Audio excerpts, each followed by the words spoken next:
Hey everybody, how are ya? Here I am again, chapter 31. We're running out of chapters. So we're kind of running out of class material, which is good, but we've got 3 this week. And this is a really exciting one, Modernism and Postmodernism. In Europe and America, 45 to 80. Ooh, we're up to 1980. This is exciting stuff. Okay, here's our learning objectives. Great ideas for your final paper if you want to take a screen cap. And here's our timeline with all of the big important stuff. Again, if you want to take a screen cap, great places to begin. Okay, here we go. This is Charles Moore's Piazza d'Italia. And this is a postmodernist building or architecture, and it's located in New Orleans. And it's really interesting how they describe what postmodern architects are doing. And they're going back to Roman design and even, medieval flying buttresses.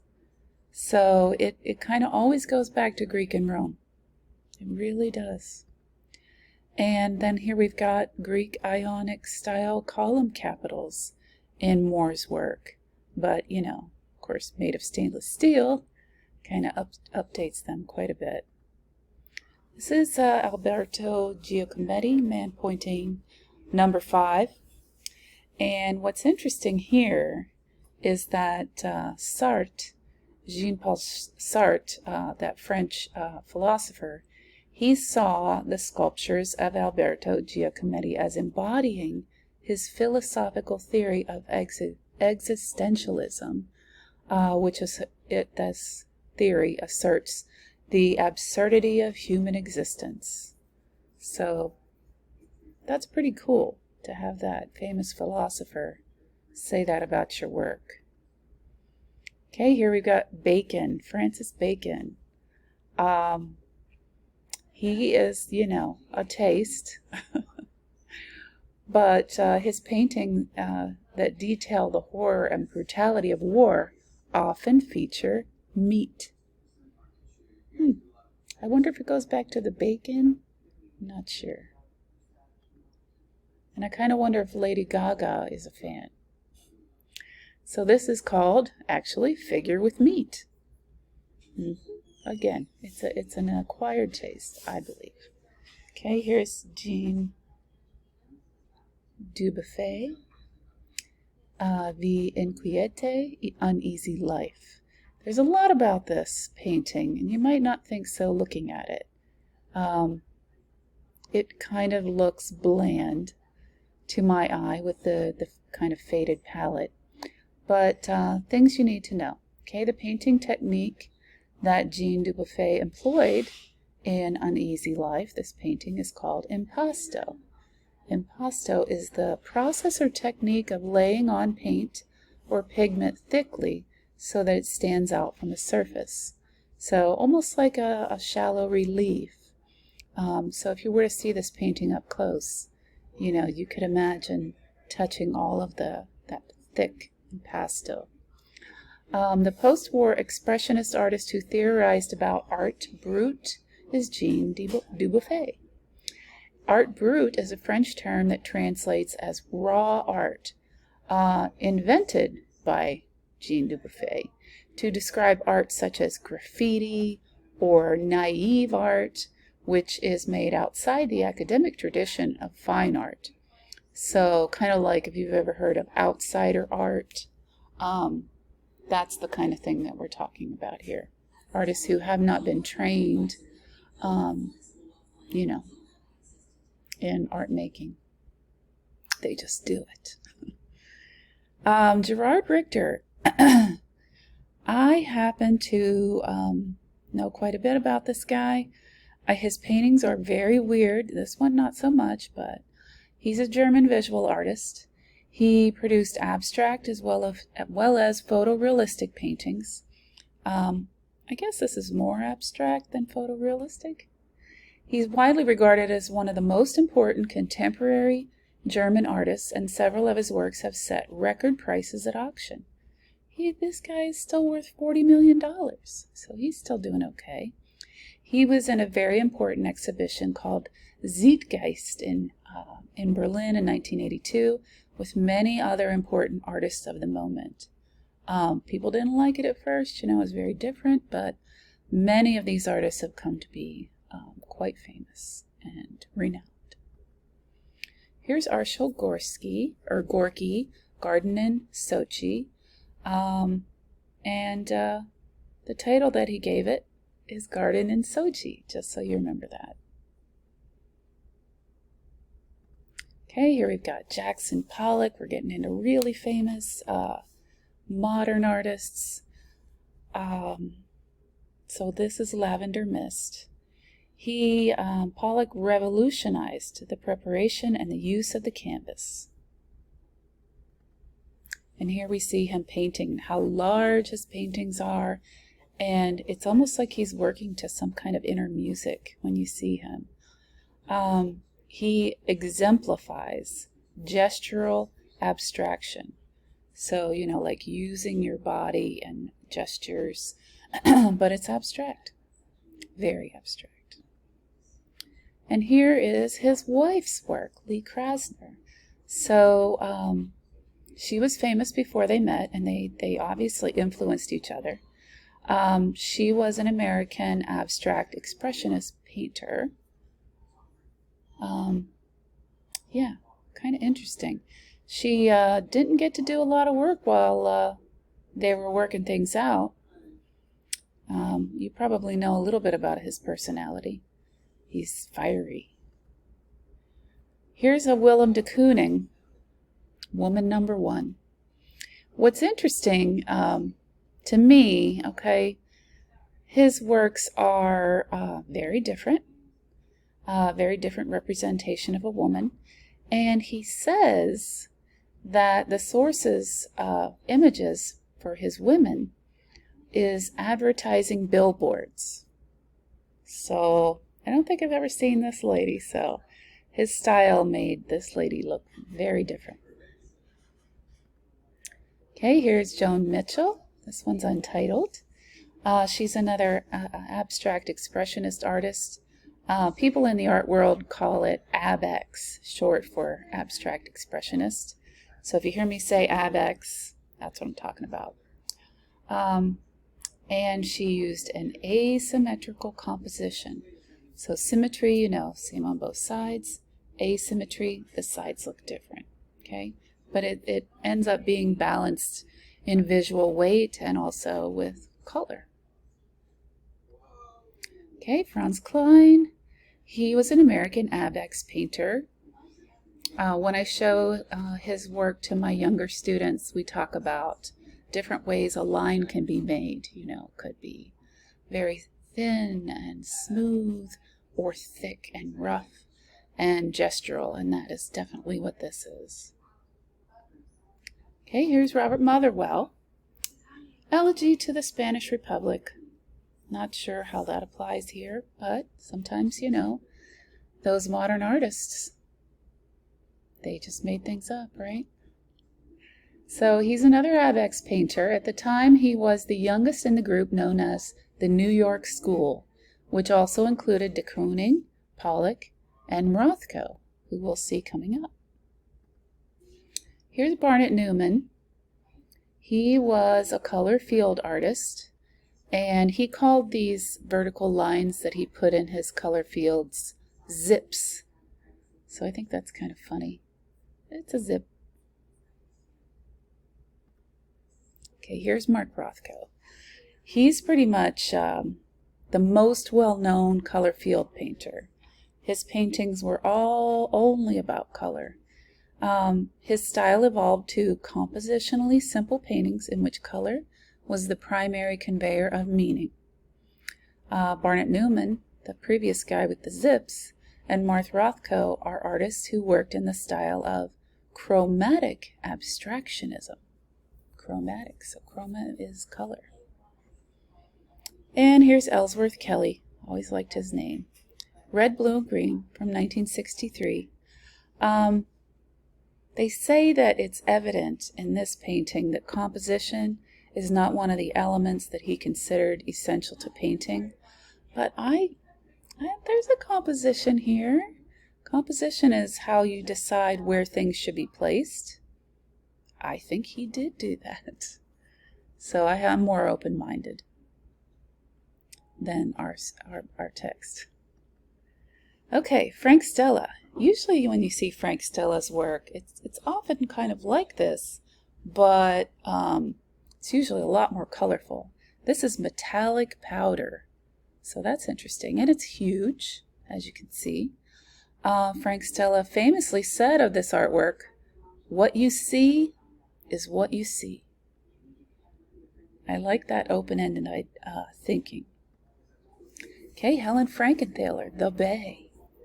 And what she did that was really unique as a color field painter, she poured diluted paint onto unprimed canvas to emphasize that painting is simply pigment on a flat surface. So think about it. Usually when artists paint on canvas, it's been primed. So the fabric is sealed and the paint can't like soak into it. She just let it soak in, let it expand and do whatever paint wants to do, and I think that's kind of fascinating. Okay, here's Morris Louis. This is not one of my favorite of his, but what he did was he used acrylic resin on canvas. He was one of the earliest painters to experiment with color field painting, and if you look up some of his other works, they're so pretty. This one, I don't know, I guess it's like fall kind of 70s colors, you know, brown, orange, green, but it's not even the 70s, so maybe he was foreseeing the future color of the 70s. Okay, Bridgette Riley, she is synonymous with the op art movement. She relied on a pointillist manner. Remember Seurat, how he did pointillism? So this is very different than Seurat, but she created the impression of movement and depth just by changing the shape of the dots. Isn't that cool? So I love all of her work. I think she's fascinating. And she certainly looked like a groovy 60s chick, too. Okay, here's David Smith. QB to the 7th, I guess. Maybe is there 7 cubes? Oh yes, there is. Okay, so his sculptures specifically were created for open air settings, so outdoors, and he prioritized the element of surface texture. So we can see how he added a texture to the metal some kind of way. Maybe sanding comes to mind, but beautiful. Okay, here's another Smith guy, completely different one. This is Tony Smith. And look at how large this is. Cube that is 6 by 6 by 6, which he calls die, like, you know, dice. He was a minimalist sculptor, and he chose to emphasize three-dimensionality as the essential characteristic of his medium. He sure did that. Okay, Donald Judd, I always thought his works are so pretty. So what he did was he took brass, which is like the frame, and then colored plexiglass to build these units and then stack them. And when light hits it, it's just gorgeous. So the element of Donald Judd's sculpture Untitled that reflects his intention of banishing ambiguity from his work. Not sure what that means either. I mean, I think it's still a little ambiguous what it's about. But he used a visual vocabulary that does not deceive as illusionism would by using plexiglass. So I think what he means is that you could see through his work and there's no like false illusion to it. It's there. Okay, Eva Hess. She made some really strange sculptures. Okay, so she was German born. This is acrylic on cloth over wood and steel. So German-born American sculptor who is known for her pioneering work in materials like latex and fiberglass and plastic. She's one of the artists who started the post-minimalism movement in the 60s. So pretty cool lady, and this is a large piece. Okay, here we have Louise Nevilson, Sky Cathedral. Interesting title. And listen to this. So this is monochromatic, one color, incorporating found objects and frames. And what she meant it to be about is to evoke a mood of mystery and magic. So I get the whole, how Cathedral would do that. But I never would have guessed that without knowing her intent. And that's okay. We can perceive art however we want to perceive it. It may not be the artist's intent. It's your perception of it.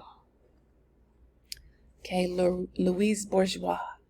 Wow, she is just one of my favorites ever. You just have to look her up and watch videos and listen to her talk and see her create. And you might know her better from her giant spider sculptures called Maman, which means mama.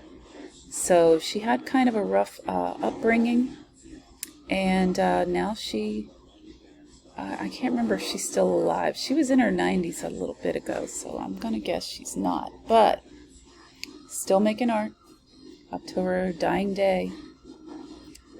And this is the phrase that characterizes her sculptural works is biomorphic surrealism.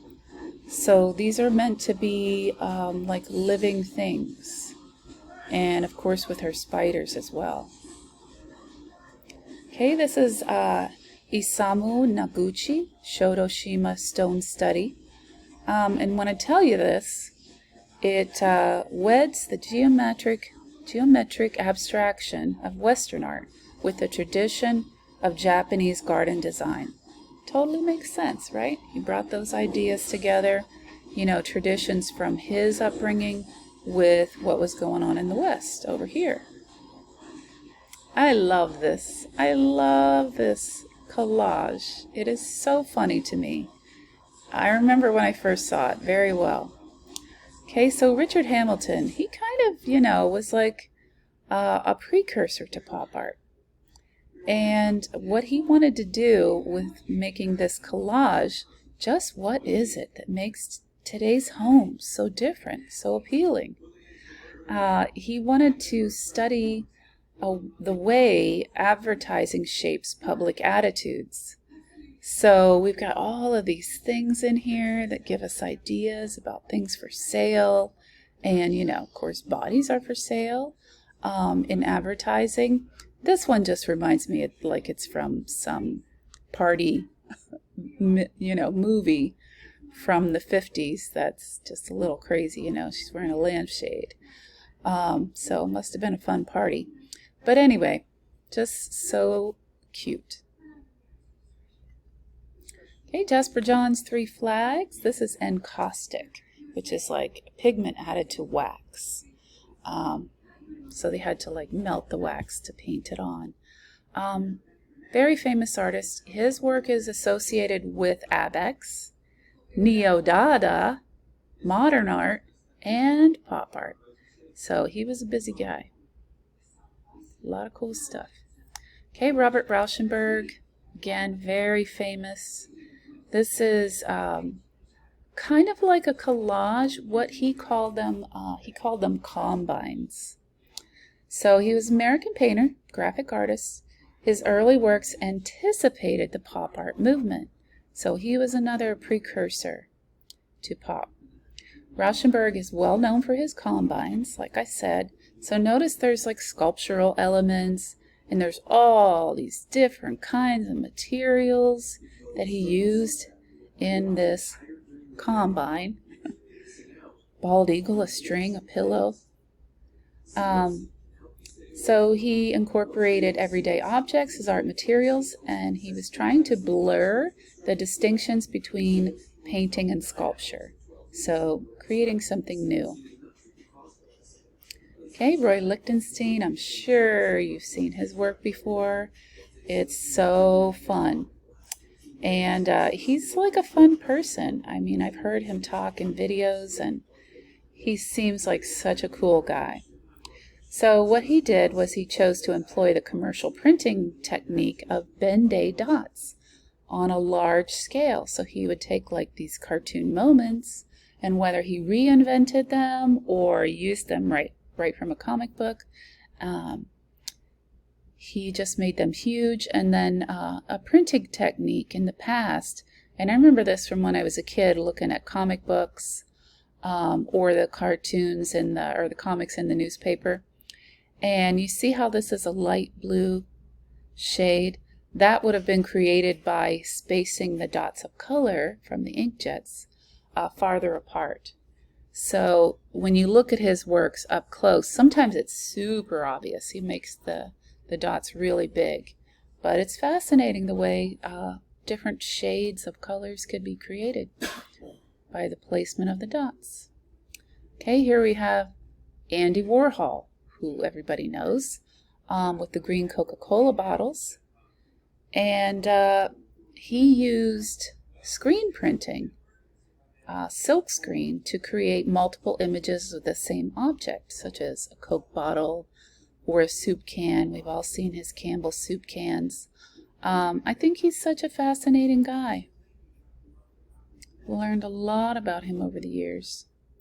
Okay, this one's called Marilyn Diptych. Oh, referencing a style from the past with the two panels. So the 20th century art movement that sought to harness the communicative power of art to reach a wide audience is pop art. Pop art uses popular products, so we don't usually think of celebrities as a product, but yet they are. Things that we all know and use as their subject, and also as a commentary on consumerism. Okay, here's George Siegel, The Gas Station. So he put together this like huge installation, and he's a painter and a sculptor who's associated with the pop art movement. Okay, this is James Rosenquist. He used to be a sign painter. Isn't that interesting? Back in the days when signs were not just printouts made on a computer, they were actually hand painted. So Rosenquist took his skills to explore the role of advertising in a pop art style. So aren't they beautiful? So beautifully done. Like, look at this. That's a hair dryer. We used to have one of those. My grandmother. Okay, Klaus Oldenburg, another super cool artist. Lipstick Ascending. Hilarious. So he was Swedish born, but American. He's best known for his public art installations that feature large replicas of everyday objects. He also creates soft sculptures. So a couple I've seen are like a giant hamburger made out of sewn canvas and painted, with the lettuce and the cheese and everything. And it's just like a giant, like, bed-sized pillow. And he also made French fries in a container, kind of like McDonald's, but pre-McDonald's, I think. Okay, Nikki De Saint-Pfau, Black Venus. This is painted polyester, 9 feet high. Okay, so Nikki De Saint-Pfau was a French-American sculptor, painter, and filmmaker. And we found that many things happened to her when she was young, which it happens to a lot of artists. Anguish kind of leads to art making and songwriting and writing and all kinds of things. So I know this is a very famous contemporary work. And look how it explores what a Venus can be. I love that about it. Okay, Audrey Flack, her Marilyn. This is meant to reference the earlier painting genre of Dutch Vanitas paintings. So you remember, if you took Art History 1, the Vanitas, which had like Memento Mori. Actually, wasn't that? I think we also saw that in chapter 14. I think. When there was like a skull, that it was inevitable that you were going to die someday. And this is like, you know, it's almost like a, what do you call it? Hold on a second, let me think of it. It's a shrine. My husband helped me out with that one. So, yeah. So Vanitas combined with a shrine to Marilyn. Very cool and very realistic too. Okay, this is one of those paintings that just blows you away. Okay, first of all, it's like 9 feet tall by 7 feet wide. It's ginormous. If you ever see it, you'll die because it's hand painted and it's a self-portrait and it's photorealistic. So Chuck Close, he's best known for his large-scale portraits, and they're often self-portraits, but he's done many paintings, many portraits of people. And now he does this thing with, like, he places all of these abstract squares, and the way he uses color, when you stand back away from his paintings, it all comes together. So his work, I highly recommend looking him up. He is the bomb. Okay, Lucian Freud. Kind of a, I think he's kind of strange, but anyway. He started out as a draftsman, and he's British, so he became a painter, specializing in figurative art. He was known as one of the foremost 20th century portraitists. And weirdly, he was the grandson of Sigmund Freud. Isn't that cool? And his dad was an architect. Okay, Dwayne Hansen, supermarket shopper. So he created super realist, life-size painted plaster sculptures that capture what he says is the loneliness of average Americans in familiar settings. And I've seen one of his at our airport in Orlando. They have this guy who's traveling, and he's like got his suitcase, and he's sitting on a bench, and he's so tired, and it's weird. It's weirdly realistic. Okay, Robert Frank, famous photographer, just died a couple years ago. This artwork, this photographic artwork, it, you know, the main thing that you notice about it is the segregation, right? It's taken in New Orleans, and it was on, like, he took this road trip for years, and it's such a fascinating photograph with all of the reflections. There's just not even anything in this entire photograph that isn't interesting, that doesn't draw you in, and that's exceptional. And like I said, taken in New Orleans. Okay, Minor White. This is a photograph of a rock formation in Utah. He was an American photographer. He was also a theoretician, critic, and an educator. His personal vision was guided by spiritual and intellectual philosophies. If you're interested, and I highly recommend looking this up, my favorite work of his is called Windowsill and Reflection, Minor White, 1958. It's one of the most memorable photographs I've ever seen. I adore it. Okay, Judy Chicago. This is a ginormous artwork, 48 feet long on each side. Oh my goodness. Okay, so she, you know, she's showing all of these famous artists and their work and things that they use, their materials. So it's really speaking out for women and feminism and, you know, our virtues of loyalty, no. Scratch that. Take that out. The thing that she did not want to do with the dinner party is emphasize feminine virtues of loyalty and subservience. She wanted to show, you know, who women were and are and can be. And it's amazing. Okay, Miriam Shapiro. The thing I know her most for is her kimonos. Her kimono, what do they call this? It's a collage, but I can't think. So Shapiro was a pioneer of feminist art and considered, the leader of the pattern and decoration art movement. Very cool. Cindy Sherman's Untitled Film Stills. So there's a lot of interesting things about her work. What she wanted to address is the tradition in Western art that presents female beauty from the perspective of the male gaze. So, like how men look upon women, and it's such, it's inescapable in art history, you know, really is. So she wanted to address that, and so she made these, something that appears to be a still from a movie, an actual movie, and it almost makes you feel like you've seen it. But she's still working, still doing great stuff. Weird. Her modern stuff is, her current stuff is pretty weird, but I do love her film stills. Okay, so this is Hannah Wilk.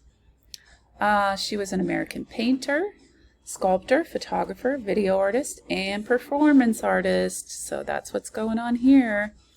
The function of performance art is best described as it is a commentary on contemporary art.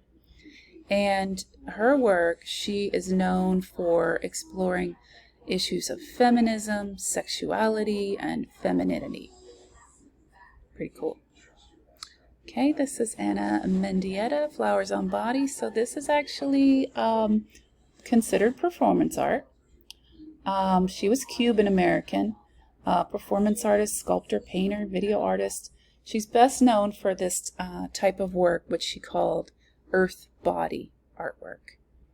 So I guess the combination of the two. The permanent record of a performance art event is documentary photos at the time of the performance. So that's all that still exists. Okay, Magdalena of Konowitz, 80 Backs.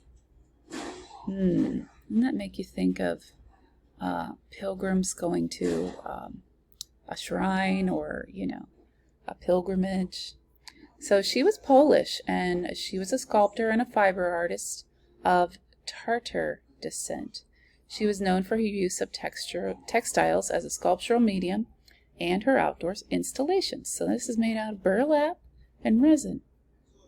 These people. Okay, here's a Frank Lloyd Wright. We know him well. And this is the Guggenheim. It's so cool inside there. This is like a huge spiral staircase going up to the very top with a view. It's amazing. Okay, this is Le Corbusier. This is Notre Dame de Haute. And it is meant to show like a lot of different references. Always looks like a windmill, an old windmill to me. The shape that is implied is definitely not a snail shell. You'll hear a lot of things, but it is definitely not a snail shell. I'm just saying that because you might see that. Okay, and here's the interior. And here's Pier Luigi Nervi, the Palazzetto della Sport. So this is in Rome. And Nervi was an Italian engineer and architect who is known for his innovative use of reinforced concrete. So remember how the Romans did that? He's in Rome. Call him back to art history. This is Eero Saarinen. Quite an interesting airport, isn't it? Crazy cool. And we all know the Sydney Opera House, but did you know the architect who designed it? His name is Jorn Utzon. Jorn Utzon. That should be better known. I feel bad for him. Okay, here's Mies van der Rohe. So Ludwig Mies van der Rohe. Remember him? From the last chapter, 29, that, well, that was that was last week. And he did that glass building. So he created this huge model of what a glass building would look like. And so he and Philip Johnson created this building together, the Seagram building. But Philip Johnson was he was closely associated with Mies van der Rohe. And then they ended up working together. So, cool. Okay, this is the Willis Tower. It used to be called the Sears Tower, and at one time it was the tallest building in the world. Okay, here's Robert Venturi, the Venturi House, Chestnut Hill, Pennsylvania. That's weird, because I lived near Chester Hill in Pennsylvania, but I had never heard of this house before. So he was also a writer, and when he wrote about postmodern architecture, what it is, Venturi emphasized the two concepts, complexity and contradiction. Ponder that. Okay, here's Philip Johnson with a new partner, John Burgee, Sony building. Michael Graves Portland building. This is an example of the eclecticism that characterizes postmodern architecture. A lot of people made fun of it, and they said it looks like an enlarged jukebox, among other things. Okay, Richard Rogers and Renzo Piano. The center, Georges Pompidou, or the Boberg. So when they designed this building, they meant it as a cultural arts center to imitate a factory. So I could see it does look like a factory. And you can imagine after Andy Warhol's The Factory, that would be a cool thing to be. Okay, Robert Smithson's Earthwork, Spiral Jetty. It's so amazing that still is there. I can never get over it. What a huge amount of work to build this thing. It's at the Great Salt Lake in Utah. Okay, Joseph Bays. I think he's different. So just look at this. How to explain pictures to a dead hair. So it's a performance. All right. So you could go to the museum and see him perform his work. He was German. He was a theorist and a teacher. He was highly influential in international contemporary art in the latter half of the 20th century. He's the founder of the art movement known as Fluxus, and a practitioner and exemplar of happenings and performance art. He actually wanted to distinguish his performance art from Capral's happenings, so he liked to call them events to distinguish them from Capral. The purpose of performance art is to challenge art's function as a commodity. Oh, so it can't be bought and sold if it's a performance. Well, I guess it kind of can, because you can buy the documentation, right? Okay, this is a really weird movie. It's totally erotic, and the actors are playing with chickens and meat, and okay, it's really, really bizarre. But it is owned by the Museum of Modern Art, and you can still watch it if you are so interested. Okay, Gene Tinguely, I don't know how to pronounce his name. Homage to New York. His art satirized automation and the technological overproduction of material goods, and he actually extended the Dada tradition into the later part of the 20th century. So I think that's awesome. Oh, it's self-destructed. Isn't that funny? Okay, Joseph Kossuth, 1 and 3 chairs. Okay, so this is an example of conceptual art. So yeah, make sense of it as you will. Picture of a chair. Chair. Definition of a chair. Doesn't that remind you of Rene Magritte's This Is Not a Pipe, right? So semiotics, I think. Okay, Bruce Nauman. He did so many things. True artist helps the world by revealing mystic truths. And this is neon art. Okay, he's an American artist. His practice spans a broad range of media, including sculpture, photography, neon, drawing, printmaking, and performance. And here's one of his performances, Self-Portrait as a Fountain. I thought that was so funny. And isn't it amazing, you know, that it is in every art history book? Okay, here's Namjoon Pike. This is 1973. Okay, so he is considered the founder of video art. And he's credited with the first use of the term, the electronic superhighway. Huh, that kind of became a thing right around this time. To describe the future of telecommunications. Very interesting. And I love this early digital art. This is a computer-generated photograph. I think it's amazing.